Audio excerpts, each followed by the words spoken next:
Merci beaucoup, messieurs, dames. Je pense que pour me placer dans 20 minutes ou 25 minutes, qui sera un certain progrès après mes précédents. Alors, je suis ici comme une bête noire, parce qu'on parle des Polonais, on parle des Juifs. Moi, je suis juif polonais déclaré.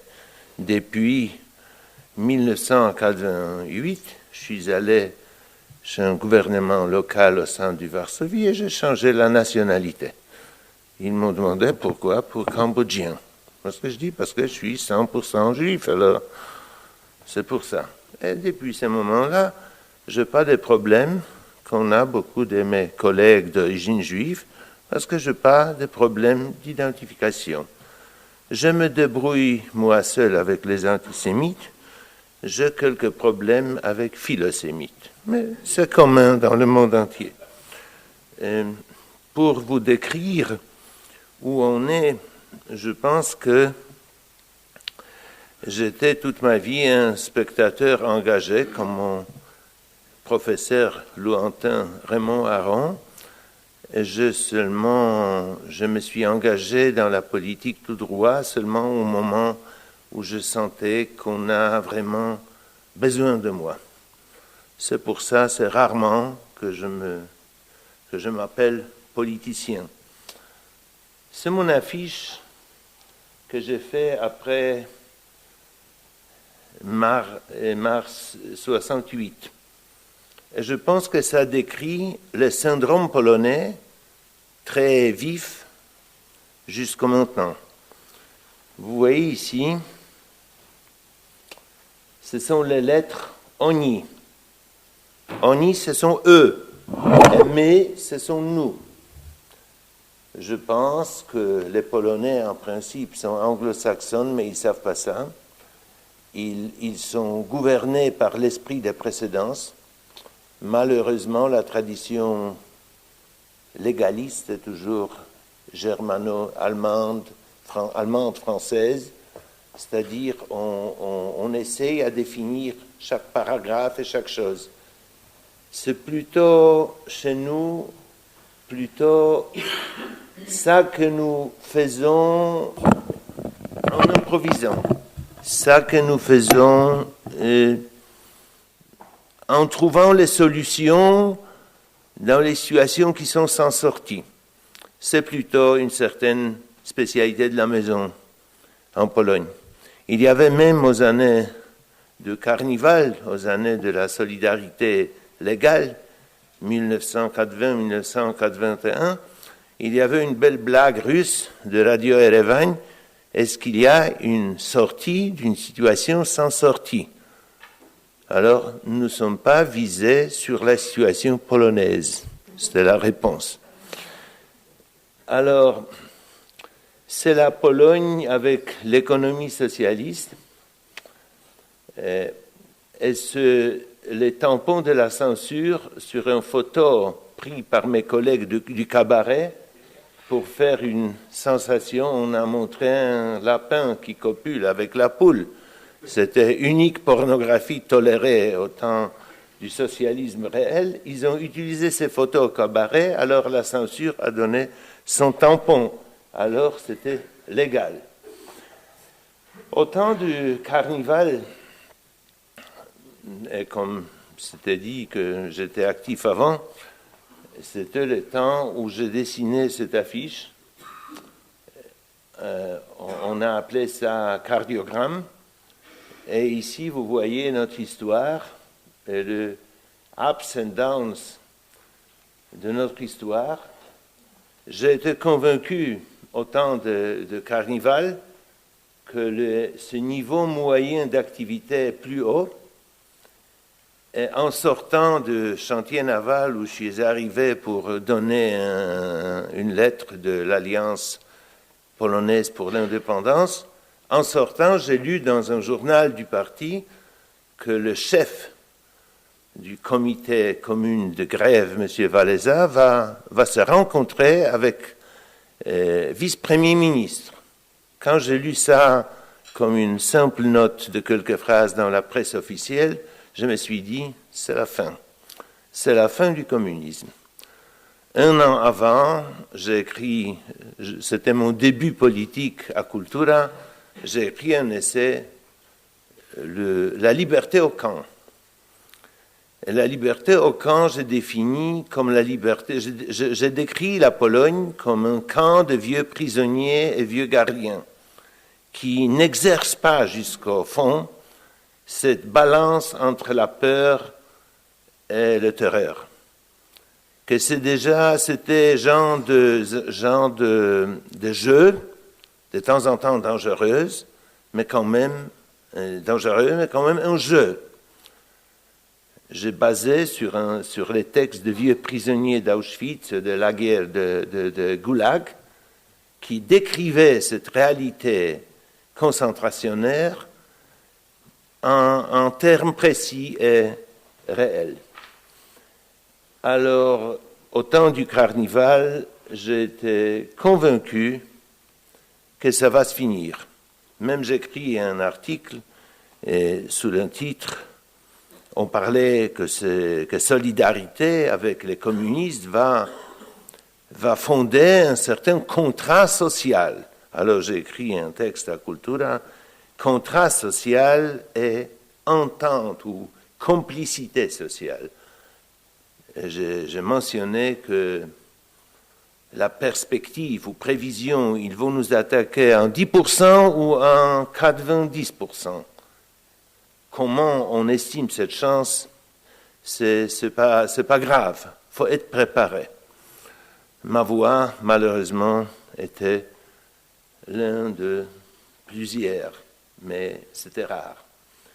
C'est la messe au pied du Palais de la Culture, cette botte Staline au milieu de Varsovie, et vous voyez l'image de l'époque, pape Jean-Paul II, l'homme fort du comité central de Politburo, regardez ses pantalons Khrouchtcheviens, regardez ses gestes, et tout le monde se demande qui est ce type-là.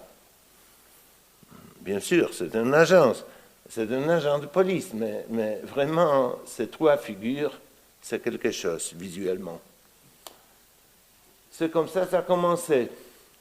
Le 12, le 13 décembre 1991, j'ai passé chez mes amis et j'étais le témoin de ces fameuses photos de Chris Nidenthal sur le cinéma Moscou, au centre de Varsovie, le char, et le temps d'apocalypse, parce que c'était le temps quand ce film était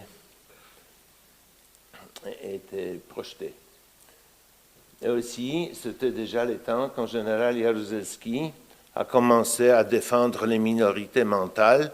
Vous voyez ces gars-là qui, pour sourds-muets, c'était alors, chaque satrape est très humain, comme on sait.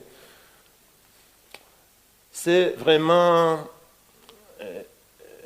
je me demande pourquoi l'usine Océ hollandais n'a pas bâti beaucoup de monuments en Pologne, parce que c'est vraiment ce genre d'offset qui faisait un cube de 60 par 60 par 60 cm.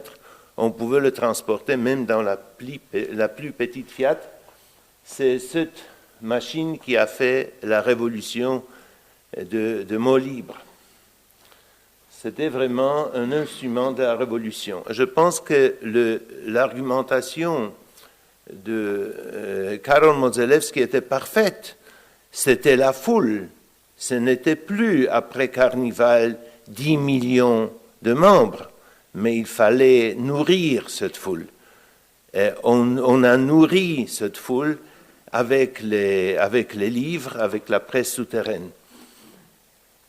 Et bon, alors ça, est un débat qui se passait au commencement de cette révolution souterraine. C'était le débat entre les gens qui votaient pour l'État clandestin, se référant à cette tradition de la Deuxième Guerre mondiale, et ceux qui défendaient la société clandestine.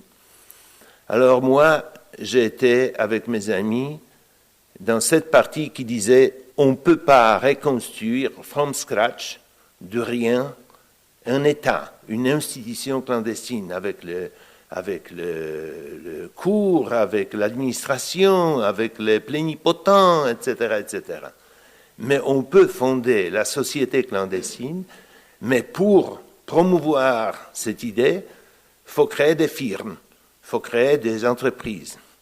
Alors, l'entreprise qu'on a créée, pour vous donner l'impression de l'échelle, c'était 150 personnes de personnel pratiquement travaillant surtout pour nous, pour la cave, comme on disait, pour l'activité clandestine, et 100 personnes comme outsourcing.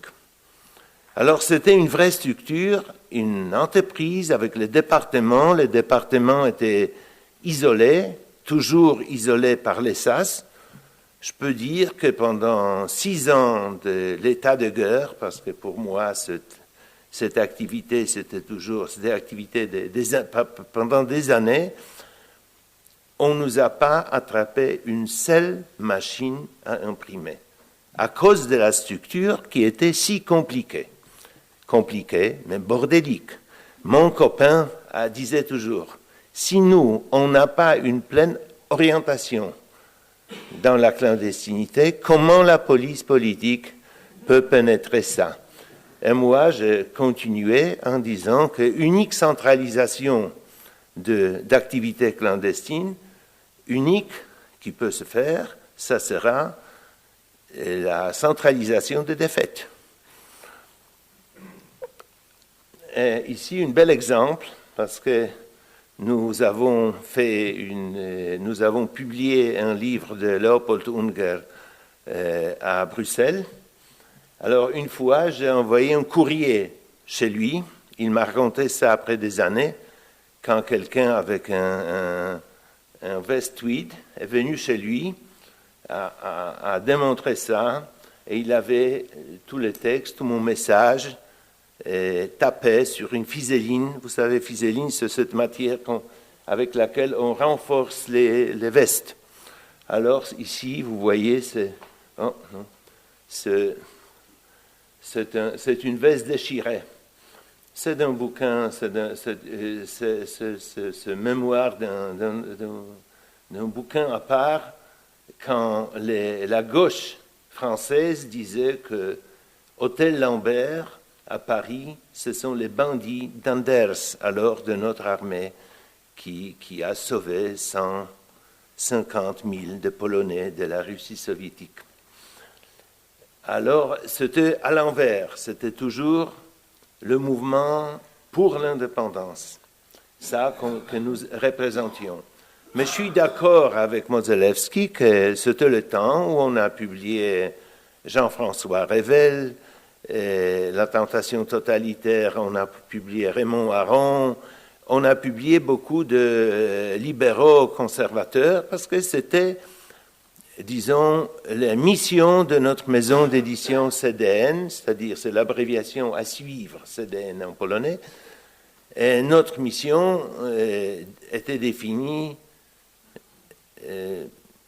comme soviétologie appliquée. Alors, nous avons publié les livres préparant la société clandestine à l'envers, l'État souverain avec le marché libre. Et j'appelais ça le business patriotique, parce que je disais toujours à mes collaborateurs que patriotisme, c'est le problème des risques que vous prenez. Je peux vous garantir uniquement les peines assez longues. C'est unique garantie. Ce n'est pas la démocratie. On vit dans la monarchie constitutionnelle. Je suis un monarque. J'ai eu toujours un dauphin. Quand on m'a arrêté, c'est le dauphin qui prenait le pouvoir. Je garantissais uniquement la démocratie dans la cellule. Si on va nous mettre dans la même cellule, on peut voter, on peut s'amuser avec la démocratie. Alors, mais c'était aussi business, parce que c'était le problème des cash flow, c'était le problème d'organisation, c'était une structure. Ce n'était pas une petite manufacture, c'était une vraie structure. On a publié un album de photos, on voit ici au milieu Jacek Kuroń, Hendrik Wujec et les autres. C'était un appareil photo contrebandier dans la prison. On a fait un reportage et ça venu.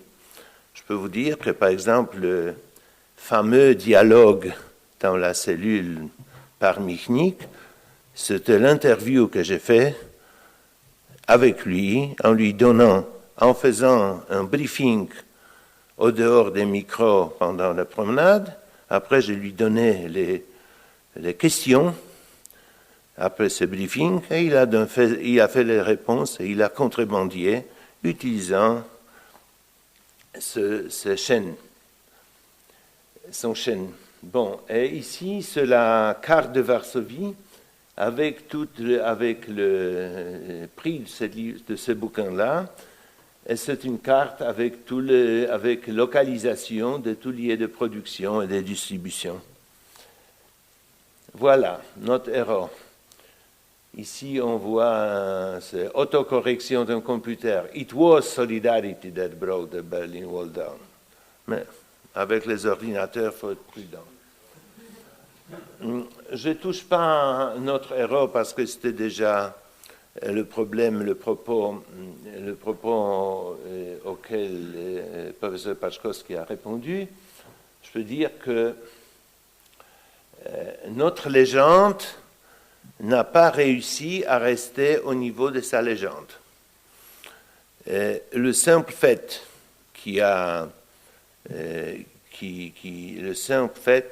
ça suffisait pour nous de dire en 2 mots, oui, j'ai eu une période faible dans ma vie, mais après, je redressais. Il est si fier et si, disons, égotique qu'il n'a pas voulu faire ça. Les gens maintenant qui mêlent ce problème dans le débat politique contemporain ou récent sont, de mon point de vue, complètement torts. Parce qu'autrement, si on va tolérer un mensonge comme ça chez Wałęsa, qu'est-ce qu'on peut dire de Clinton ou de Nixon? C'est la même chose. Ce n'est pas le problème, est-ce qu'on fait les fautes ou non, mais est-ce qu'on accepte la vérité ou non? La table ronde. Pour moi, la table ronde, c'était un compromis qui a été complètement fermé, ou disons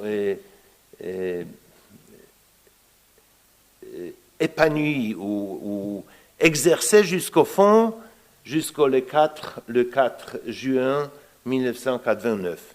Parce que c'était référendum. Et le compromis a été fini par ce référendum quand la nation a voté contre les rouges, contre les communistes.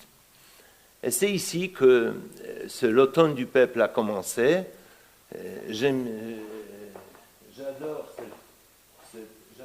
cette vous voyez cette balance sheet. Pologne 10 ans, la Hongrie 10 mois, DDR 10 semaines, Tchécoslovaquie 10 jours. Alors, après, c'est la chaîne de Balte et le commencement de la libération et de la dissolution de l'Union soviétique. Alors, regardons sur la carte de l'Europe avant et après. J'adore cette proverbe de M. Gromyko, fameux Mister Niet, qui disait dans ses mémoires que c'est très utile de passer 1 heure en regardant la carte du monde. C'est ça ce qui n'est pas achevé ni à l'Occident, ni à l'Ouest ou en Europe centrale. Il faut regarder la carte et en jetant ce coup d'œil, on voit la réalité d'une manière différente et on se demande est-ce que, ou à quel niveau, cette souveraineté Et cette liberté et cette démocratie est sustainable, peut résister à la géopolitique et peut résister à l'impérialisme russe. Si on répare, si on revient à Yalta, si on revient à le quatrième partage de l'Europe, de Ribbentrop-Molotov, et si on pense maintenant que certains rappalos se répètent aussi, entre la Russie et l'Allemagne par exemple, on est un peu inquiet, chez nous, à ce flanc d'Est de l'Europe unie. Bien sûr, pour vous, je dis aux mes amis belges, la petite guerre en Géorgie ou l'invasion de Donbass ou de la Crimée, ce sont les faits qui se passent loin de vous si on rappelle le mur de Berlin. Mais pour nous, c'est quelque chose qui se passe très très proche de nous et on ne peut pas fermer les yeux et se dire non, c'est pas grave.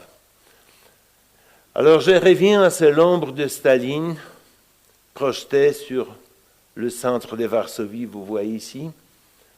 Ce symbole réel qui n'a pas été refait de nouveau après l'indépendance de la Pologne, c'est notre héros national Witold Pilecki qui volontairement s'est fait arrêter au camp d'Auschwitz et il a donné le premier message au dehors, à l'armée du pays, sur l'Holocauste, sur Shoah. Et c'est un dessin de mon copain Kapustin qui montre que ce palais, c'est une certaine torture idéologique. Et c'est mon projet de reconstruire dans les caves, dans les parties souterraines du Palais de la Culture, musée de mémoire du communisme. Et ici, mon affiche à le Centre européen de solidarité à Gdańsk, où les gens posent les fiches avec ça, ce qu'ils attendent, avec ça, ce qu'ils pensent, sur la Pologne et sur le monde. Alors, permettez-moi d'entrer dans une polémique avec quelqu'un de mes conférenciers précédents et de toucher seulement 3 propos en bref. Alors, le problème minorité-majorité qui gouverne la Pologne, est-ce que la Pologne est tout le temps libre et démocratique ou non? C'est un fameux problème d'alternance. Il y a 1 an, le parti qui gouvernait disait « il n'y a pas alternative pour notre pouvoir ». De mon point de vue, ce n'était pas même antidémocratique, c'était adémocratique, c'était aveugle ou c'était daltoniste. Parce que nous nous battions pendant des années, pendant des décades, pour qu'on ait en Pologne une alternance. Est-ce que ça va être positif ou négatif? C'est à cause de ça qu'on appelle ça la liberté et la démocratie. Alors chacun qui dit c'est la minorité qui gouverne, je peux dire, dans le pays comme la Belgique, où on ne peut pas refuser de voter, on peut faire cette mesure et cette mathématique démocratique dans un pays où on peut abstancier et l'absence, cette manière de voter, c'est toujours la minorité qui gouverne. Mais il faut le dire que le camp dirigé par Kaczynski, c'était la plus grande victoire démocratique pendant les derniers 26 ans. Ma polémique avec Jan Tomasz Gross, ça se fait pendant des années. Il était mon copain en 1968 dans la cave de l'atoll de Mokotów. J'ai fixé même un rendez-vous avec lui. Quand il est venu, on nous a libérés, je le proposais d'entrer dans une certaine conspiration. Il me prenait comme un provocateur. Il a émigré. Je n'ai pas émigré. C'était sa choix. Maintenant, il essaye à provoquer un débat, et il a provoqué un débat sur la responsabilité des Polonais à l'envers les Juifs. Je pense que je suis le témoin de l'histoire assez bon, parce que mes deux parents ont survécu la guerre avec les papiers ariens, alors avec les mêmes cartes d'identité fausses que moi-même j'ai utilisées pendant 6 ans. Et je connais personnellement, avec beaucoup moins de risques, ce genre de vie clandestine qui est en principe à la surface. Parce que ça, ce qui est clandestin, est en réalité à la surface, mais pas celle-là sur laquelle la police politique ou Gestapo nous poursuit. Et mes parents vivaient normalement pendant la Deuxième Guerre mondiale, mais grâce aux Polonais. Quand j'étais dans la société clandestine, il fallait avoir autour de 25-30 personnes qui m'aidaient. J'ai échangé avec ma femme, Maria Twardowska, 30 appartements dans un pays où il y a un manque d'appartements. C'est-à-dire, on voyageait, on échangeait, on avait toujours les gens qui nous aidaient. C'est la même chose avec les Juifs pendant la guerre. On ne pouvait pas sauver 3 millions de Juifs. Est-ce qu'il y a le délateur partout? Si on parle de chiffres, dans chaque société, pendant la Deuxième Guerre mondiale, pendant la solidarité clandestine, j'estime que 1% de la société est vraiment actif. Les autres, tout simplement, ils vivent, ils se débrouillent. Alors, charger la société, que cette société est comme elle est, chaque société, de ce point de vue final, est presque le même. Alors, au lieu de dire, si quelqu'un tue un juif communiste, alors il est antisémite. Non, il a tué un communiste, c'était une bataille, une guerre civile. Si un juif est un voleur, on lui dit tu es voleur. Les récentes réponses d'un juif, tu es antisémite. Non, je t'appelle le voleur. Est-ce que la Pologne contemporaine à l'envers les Juifs est une bonne ou mauvaise patrie?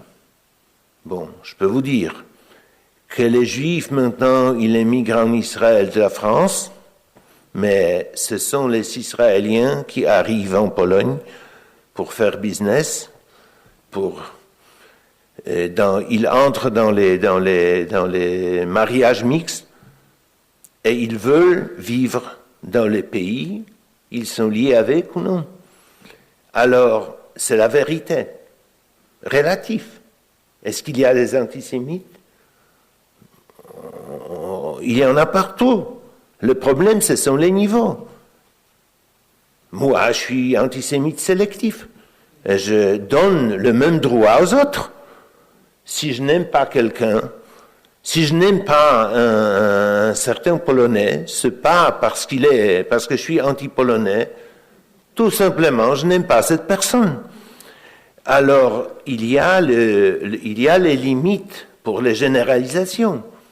Et je pense que Jan Gross est complètement tort.